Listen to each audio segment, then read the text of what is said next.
Were you able to get that on there? I was able to send it to each of the commissioners, so Okay. Commissioner Christensen and Reed should be able to look at it. I don't think Commissioner Radford probably be able to look at it since he's on the phone.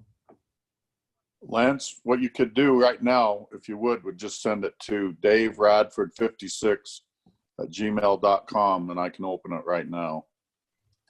Did you send that this morning, Lance? I'm not seeing it. Yeah, I sent it this morning about half 12. 9:24. Yeah. Did you get that, Weston? Yes. Okay. So which one do you want? The 20 calculator? Yeah, I think 20 calculator, we should start there. That's the southwest corner. South. Hold on just a second. Commissioner Radford, can you give me that email again? Yeah, just Dave, all lowercase, of course, daveradford56@gmail.com.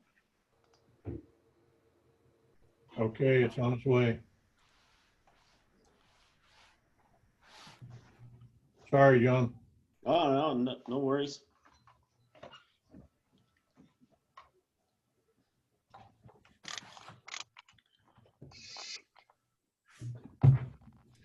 Okay, it's on the screen anyway, so why don't you go ahead? I think Brian shared the screen. Yeah, I can see it. I can see it on the screen. All right. Parcel 20, southwest corner. The appraised value was at $2.80 a square foot, total of $58,376. That's where he paid more than half of the acquisition area is encumbered with a canal, and he only paid, he paid 20% of the fee value. Then you scroll down to the very bottom one, and this was their first counteroffer at $187,935. Subsequently, that was rejected.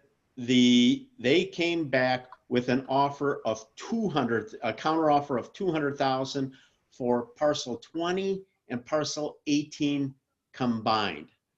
They didn't give a breakout. Everything in between there is various scenarios. If you paid, and if you'd like, I could walk through each one of them. Okay, now where you don't have on there what the certified appraiser appraised it at, do you? Yes, I do. That's the first one. $58,376. Okay, the one we have a show on the screen is the. Commissioner Scroll up, Reed, Brian. you have to scroll up. Well, I'm showing it at the top on mine.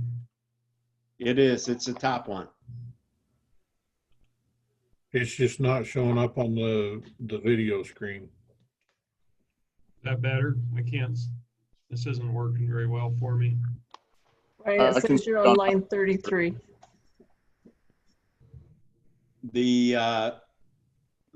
compensation for the appraisal compensation starts on line 3. There Okay. you go. There we go.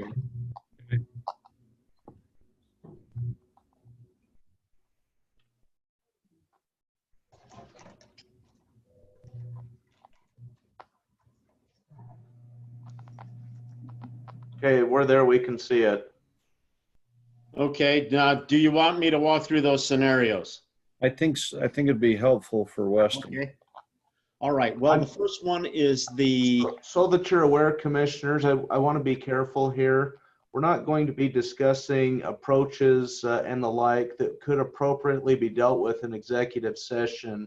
I am aware and understand how these numbers have been compiled, but any discussions about acquisition, I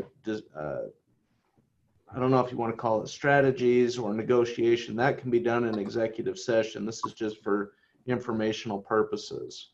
Okay, and see if you have any questions. Okay. Walk through and make sure all of the commissioners understand what these different values are. Okay. The $58,376 is the appraised amount, where the appraiser paid paid 20% of the fee value of $2.80. The next one, and these are just scenarios that I laid out, is the canal area paid at 100% of fee value, which totals $97,992. I was sent a sales contract by Mr. Mike Lee or Ryan Mickle. attorney. That sales price was $4 a square foot. So the $83,394 is the with the canal at 20%, using the sales price as the value. The next one would be the sales price with full value for the canal, which totals $139,989. And the bottom one, $187,935, was their first counter offer. Okay. Question on the one you had, where you put the $2, let's see, the $4, and then put the full amount on the, let's see. In your review of that, did you account for the costs of the improvement that the developer normally has to pay if they plat, dedicate the right of way, and have to bury the canal and do the improvements? Is that on No. one of these? No. Would it be possible to get you to analyze one of those Well, on a spreadsheet? how so? Pardon? What would you like me to do? Well, as I understand it, the appraiser took into account and used the 20% figure, giving a value that the county would be putting in to the infrastructure. For example, burying the canal on that canal. Did you account for that on your analysis? No. Could you do an analysis with that, getting an estimate from Lance on what the cost of the piping to bury the canal is? Because that would make it fully usable. So you basically have a finished value there at 100% of the canal minus the cost to get it there. Okay. And Except, if I may, Commissioner, as I had mentioned in the meeting, that, the canal area as, open was viable as a setback area. But yeah, I can, Lance, give me the numbers. I can run some numbers on that. well, it's viable as a setback area if it's piped. No, it's viable as a setback area, even if it isn't piped. I'm not sure exactly what your requirements are there, but in most commercial, you can't put anything within the first, say, 20 feet of the frontage, except landscaping that the county might require. Correct. In this case, where we're doing the project and acquiring that as part of the right-of-way, normally in the platting process, and this hasn't gone through that yet, so we have to look at it valued that way at the ag value. But for them to be able to plat, they would have to dedicate the right-of-way at no cost and do the improvements of the infrastructure. No, I understand. I'm talking from an appraisal standpoint. Okay. But we wouldn't be approving any development on that until they filed the subdivision plat and did the improvements. So appraisal wise, that's a commitment that they have to have anyway. So there is no value on the property until they do the improvements. Well, that's not how it is from an appraisal standpoint. If the appraiser has concluded that that is very close or potential of commercial ground, that's what it is. That's how he values it. Okay, so we're back to, you've given your input, which, you know, is your kind of recommendation as an agent. I'm not recommending anything, as the attorney said. I'm just Okay. walking through the various appraisal scenarios. Okay, but the appraisal that came in is 83,394, correct? No, the appraisal came in at 58,376. Okay, we need to, okay, so that we, okay, and that's, okay, I have to scroll back up. Sure. Okay, so that's the appraisal that the certified appraiser has done. Yes. That's our official starting point, because that's what our attorney would be defending in court. Okay. You understand all that, Weston? I do. One things I didn't understand, maybe I misheard Mr. Hill, is it sounded to me like what you were saying is that the appraisal practices allow for appraisers to appraise on speculation or speculative value. Did I mishear you? I guess I wouldn't use the word speculative. I would Did I use just share my screen? I'm sorry. I don't know what I just did. Okay, sorry, Yeah. go ahead. I'm not sure that I would. Yeah, I guess I don't know. It's a matter of semantics. If you think it's got good potential commercial value, even though it's not zoned that way, that's the way maybe the comprehensive plan reads or something like that. I don't know if I'd call it speculative. I'd call it potential in the near future, potential for commercial value. So maybe the full commercial value would be, you know, $350 a foot, but you know, it's not quite there. So that's the 280. I'm not sure exactly what the appraiser was thinking. Okay. Mr. Chairman, could I ask a question of Mr. Hill? Roger? Go ahead. Yeah. Mr. Hill, on the top of the summary, we've got the 58,376, and then just below it, we've got the 100% of the canal valued at 49,521. The one above, of course, is 20% at 9,904. But the one right below is 97,992. Could you explain the difference on the 20% and the 100%, just in the appraiser's mind on those two numbers? Well, again, the appraiser concluded that canal area, you know, just had the contributory value for the setback area and so forth, was only 20% of the fee value. I am an appraiser, but I am now speaking as a negotiator.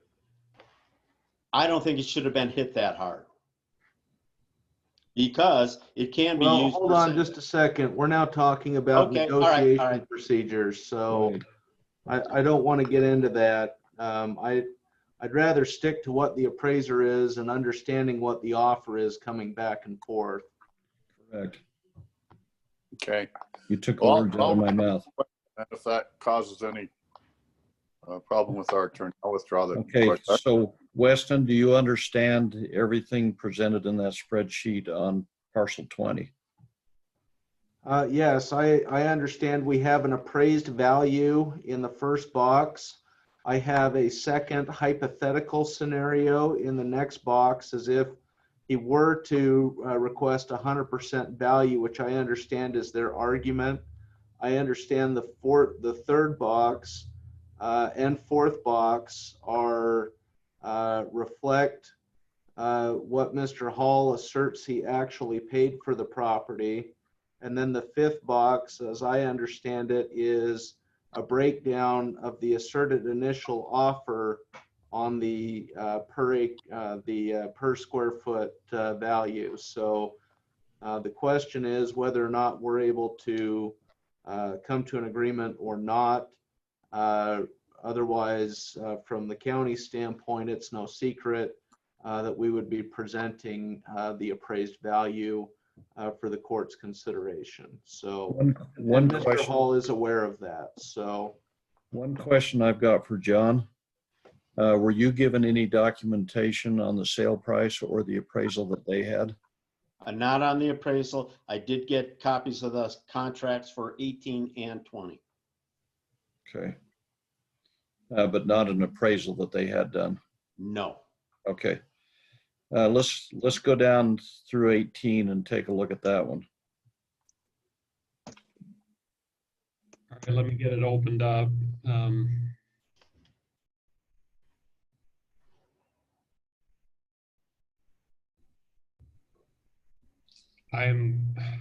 I think I'm really limited with bandwidth or something.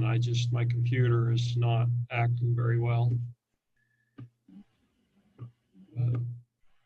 All right, let me know if you can see this. See the 18.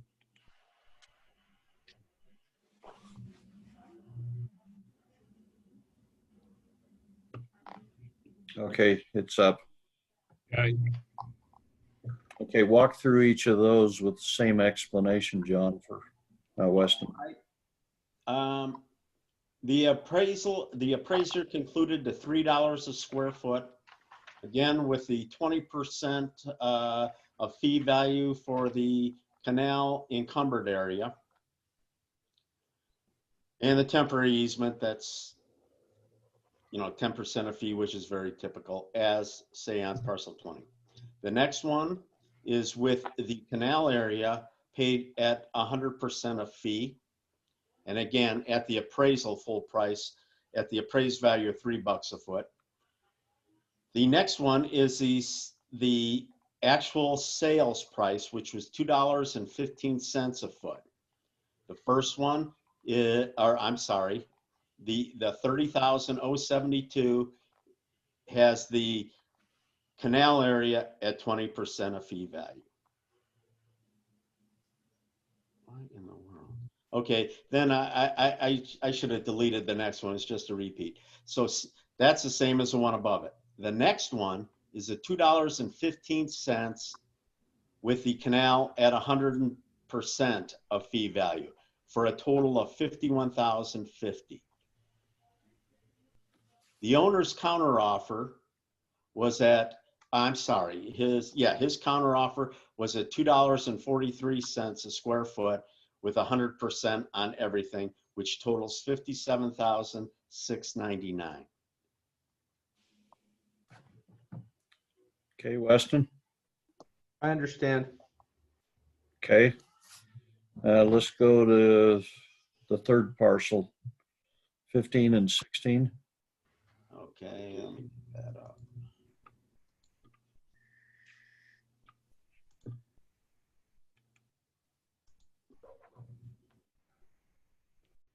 Okay, the appraiser appraised it as residential land.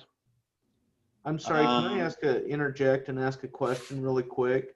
The parcels we were just talking about, or excuse me, 18, is that the southeast corner then? Correct.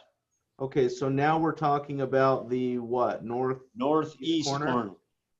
Okay, thanks.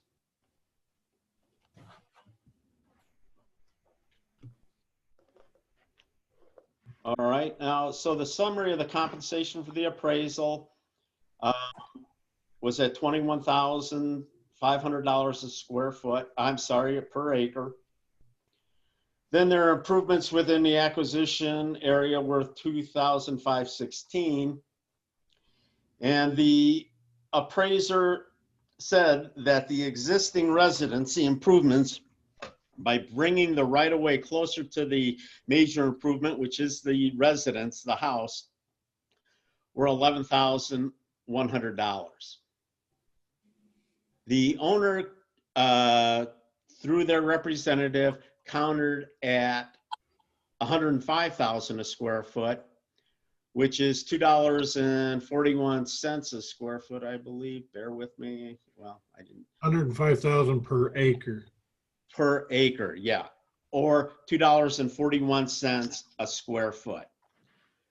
Okay. In subsequent discussions with the representative, I said, you can't have it both ways. If you're, because his argument was the highest and best use, like the other, like the parcels that Hall had bought, was the highest and best use is commercial, or very close to being commercial. And he countered at $105,000.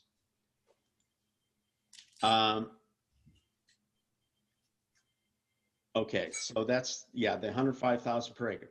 Well, I told him, I said, well, you can't have it both ways. So then the improvements and damages go away, because that would be if it were valued as residential. And he had said he'd explain that to him. So just verbally, his counteroffer was $48,395.50.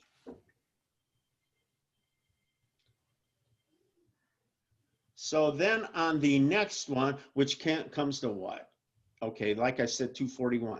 Well, and the bottom scenario is just as if, okay, commercial value, well, perhaps we'll pay you what the one across, the appraiser said, no, what the parcel across the street sold for, which was 215. Let me verify that. Bear with me a second. I'm going back to 18. Yeah, the sales price was 218 or 215. I beg your pardon. And so that would be like, okay, you know, commercial value, but the comp across the street indicates 215 a square foot, or 93,654 an acre, which would total 43,166.13. And that's an assumption I don't made care. as if the property were commercial property, correct? Say again, I'm sorry. That's an assumption as if the property were commercial property. Or close, not quite commercial, is, if I remember the appraisal correctly, that strong commercial potential.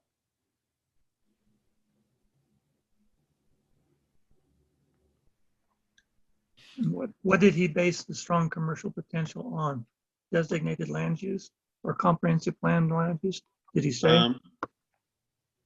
I hadn't, you know, I should have reviewed it probably before it, well, it was late, I found out, but yeah, I think that he just thought that the other two corners were designated as commercial in the comprehensive plan, or I think in the waiver, in the appendix of one of the, or both of those, 18 and 20 had, I don't know what you call it, a resolution by the commissioners changing the comprehensive plan to a, I don't know if it was mixed use or commercial, something like that.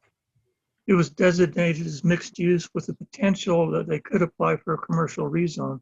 The parcel across the street is not included in the comprehensive plan as mixed use. It's designated as urban residential. There's no potential in the comp plan for changing to other zoning. And that's on 1516? The northeast parcel, yes. Yeah. Okay.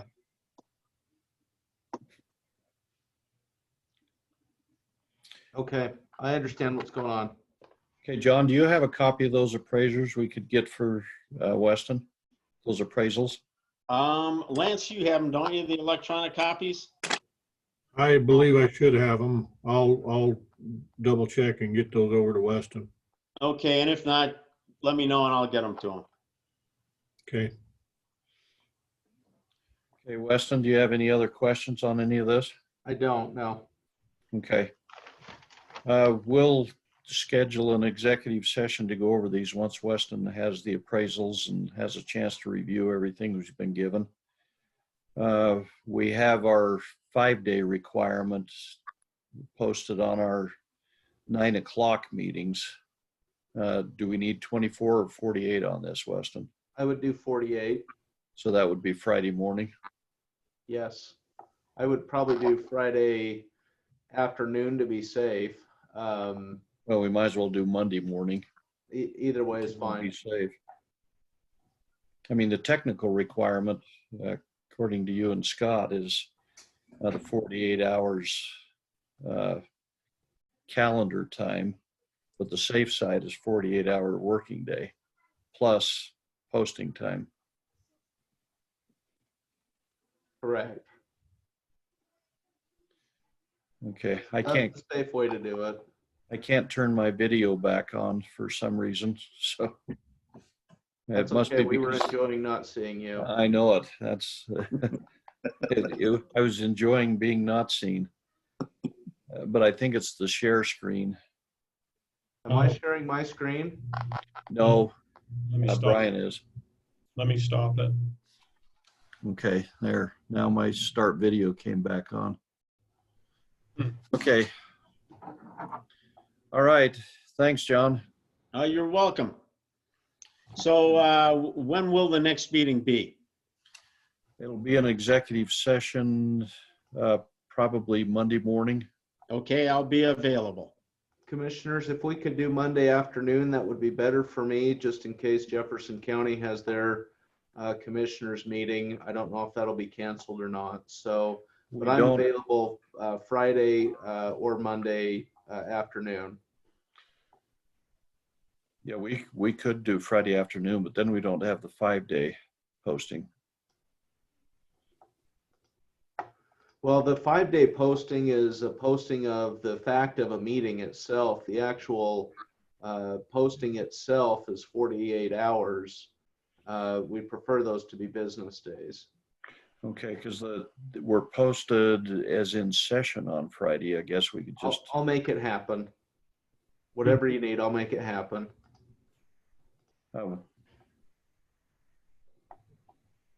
I'd just soon do Monday, Mr. Chair, if we could.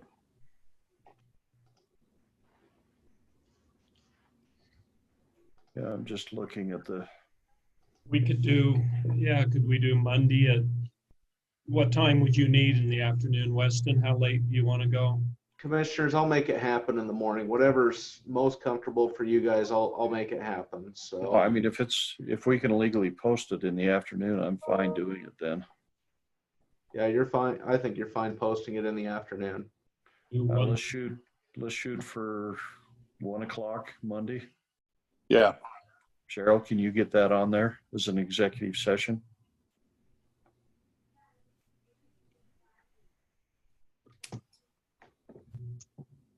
I'm doing it right now. Okay. Weston, I just sent you 3 emails. They include all the appraisals of all the parcels we're talking about. They're Okay. big Oh, you files. sent me 3 emails. Yeah, the 3 separate ones. They're pretty big emails, so it might take a bit. Okay, I've got one of them. So Okay, I think that's all we needed you for, Weston, isn't it? You guys, I think Lance so. or Steve, got anything for Weston? I really don't have anything else for anybody, but Well, Lance, you sent out about that fence last night. Well, go ahead, Weston. You can Yeah. take off. All right, thank Gentlemen, you. if I may, can I leave? Yeah, yes, Okay, John. you So can 1 leave. o'clock on Monday. correct. All right, thank you. Thanks. Thank you, John. All right.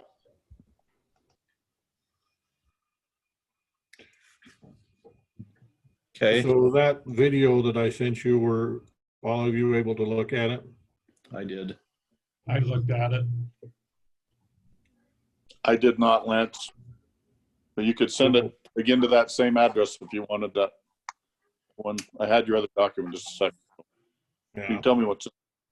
So it's a property that has a vinyl fence right on the edge of the right of way. And it is verified that it is on the edge of the right of way, but he's claiming the snow plow was way off the side of the road, which it was probably off the edge of oil, but none of the equipment that we have hit the fence. It was the snow that was being pushed by the plow that hit the fence and caused the damage to the fence. And before I got back with Mr. Pratt, I wanted you to at least see the video of what he sent to me. And he is certainly not going to like my answer if I go back and say we're not going to pay for the damage. But according to our policy, we wouldn't. Do you want me to try to show the video on screen? I don't know if it'll work, Roger. We could try it if you want. Dave, if you go to the Bonneville County website, you can log into your email there. I've tried, Roger.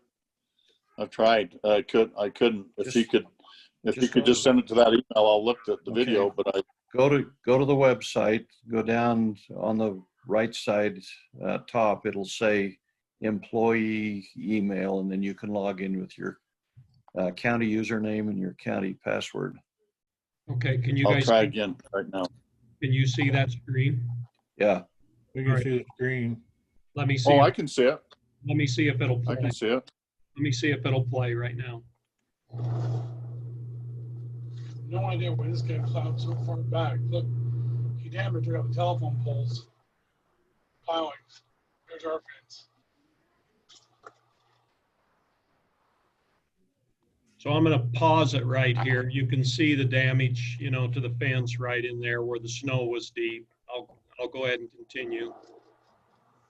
There's another section there. And that's basically the end of it. You want me to play it again, or did you get it? No, I saw it, Brian.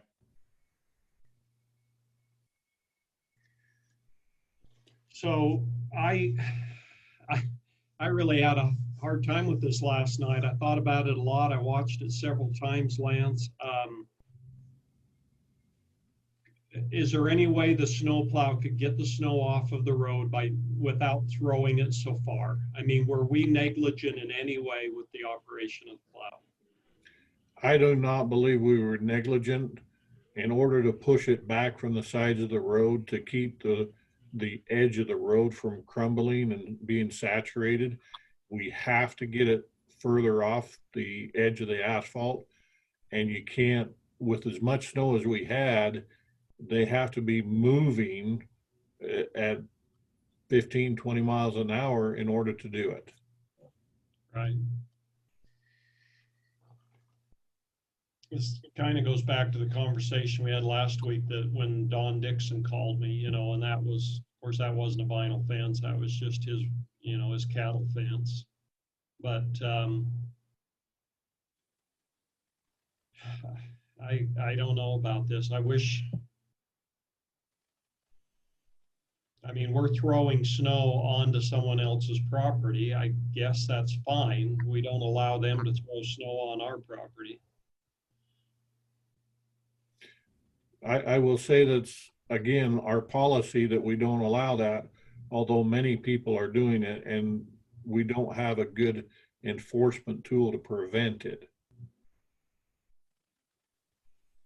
The concern you've got is once you open that door, we'll be in the business of fixing everybody's fences on a rough year like this. I would recommend you just tell the guy, you know, that's our policy.